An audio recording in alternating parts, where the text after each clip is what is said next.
जाते जाते मेरे बाल पकड़ के जो ट्रेन के नीचे छल्ले होते लगे थे ना ट्रैक पे, वहाँ पे मारा फिर दोबारा। फिर सारा कंट्रोल तो माइंड से ही होता है। अब मैं हाथ लगाऊं, इधर से लगाऊं तो इधर से खून की पिचकारी निकले, इधर लगाऊं तो इधर से निकले, रोक ही नहीं पा रहा। वहीं पे ट्रैक पे पड़ा रहा मैं, सामने से ट्रेन आ रही थी। एंड दूसरा यार, मैं आपसे ये पूछना चाहता हूँ कि ये सब लोगों को आप बताओ कैसे आपके साथ ये जो करा, किसने करा और कैसे हुआ भाई? भैया मैं वैसे तो दिल्ली का रहने वाला हाँ हूँ, जी, हाँ जी। आपको बताया था। जैसे मैं दिल्ली शाहदरा में रहता था, वहाँ पे मैं दो हमारा वो पड़ता ना दिल्ली जल बोर्ड, उसमें वर्किंग करता था, उसी में काम करता था। और साइड में वो चलाता था पार्ट टाइम पे रैपिडो।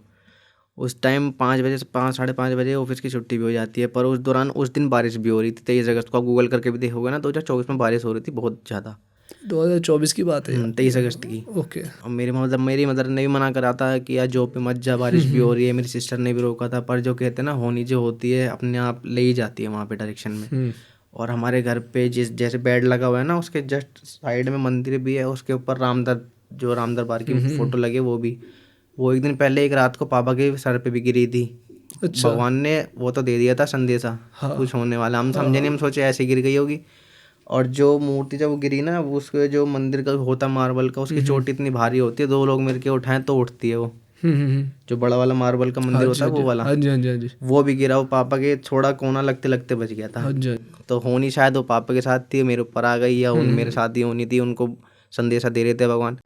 तो मैं भी जवान आदमी, खून कहाँ मानता है, मैं भी चला ही गया। मैंने देखते हैं बारिश वारिश भी। फिर उसी दौरान मेरे दोस्तों का भी फ़ोन आया था कि क्रिकेट खेलने चलते हैं। हमारे यहाँ पे सीबीडी ग्राउंड पड़ता है लीला होटल के सामने।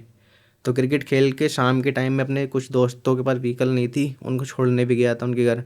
वहीं पे मेरे दोस्त के पापा मिले थे, तो उन्होंने कहा था बेटा पेमेंट दिलवा ला, करगड़ू में पड़ता हमारी इधर, वहाँ से पेमेंट भी दिलवाई थी। उनको भी आराम से घर छोड़ दिया था।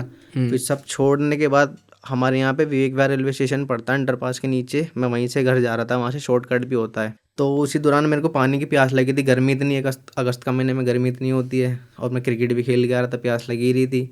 पानी की दुकानें में देखता चल रहा था, मिल ही नहीं रही थी। और जैसे ही मेरे को दिखी, अंडरपास के जस्ट साइड में सर्विस लाइन जाती है, जो कि ऊपर वहाँ जाती है ट्रैक पे। वहाँ पे पानी की दुकान की मेरे को रोशनी जली हुई दिखी। मैंने यहाँ से ले लेता हूँ, इलाका तो सब देखा हुआ है, दिल्ली के रहने वाले, सब जगह पता होती है क्या चीज़ है क्या चीज़ नहीं है। वहाँ से पानी की बोतल ली थी। वहाँ से 3 लड़के आए थे, शक्ल से मतलब ठीक भी लग रहे थे। इतना इतना इतना इतना रुमाल बांध रखा था यहाँ पे, आंखें आंखें दिख रही थी।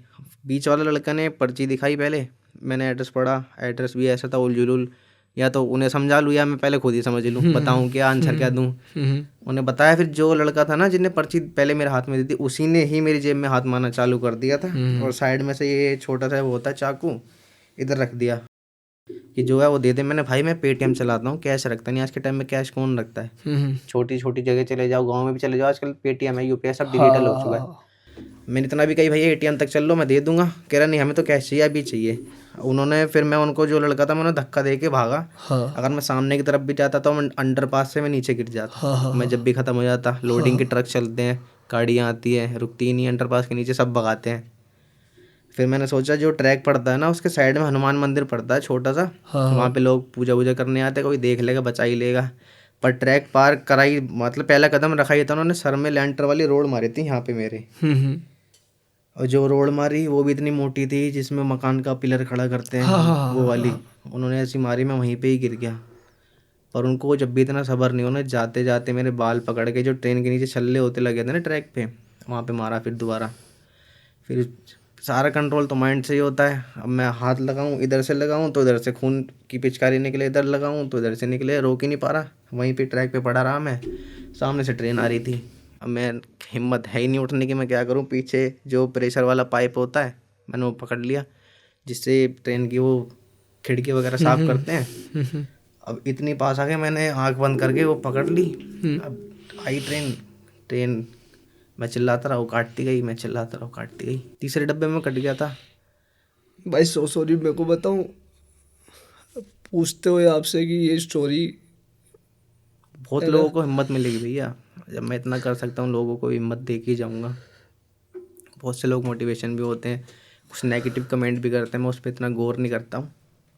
पर अभी तक काफ़ी अच्छे लोग मिले, जैसे आप भाई, आपने खुद से मुझे इनवाइट करा, बुलाया, ये भी एक छोटा सा प्यार होता है। भाई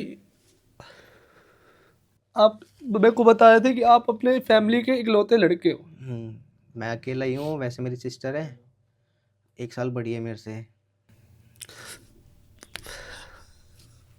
पर सिस्टर का तो यही होता ना, आज हमारे घर है कल कहीं और जाना है। वही है कि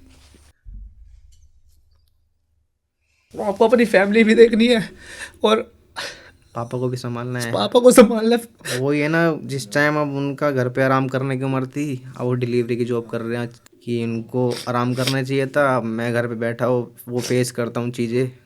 जब वो जॉब पे जाते हैं ना, मैं काफ़ी बार मैं ये भी नहीं देखता हूँ, शक्ल भी नहीं देख पाता मैं, किस उस चीज़ से उनकी शक्ल देखूँ। थैंक यू सो मच भाई एंड तक देखने के लिए। अगर ऐसी और क्लिप्स चाहिए ना तो भाई सब्सक्राइब करो जाम विद जाम क्लिप्स को।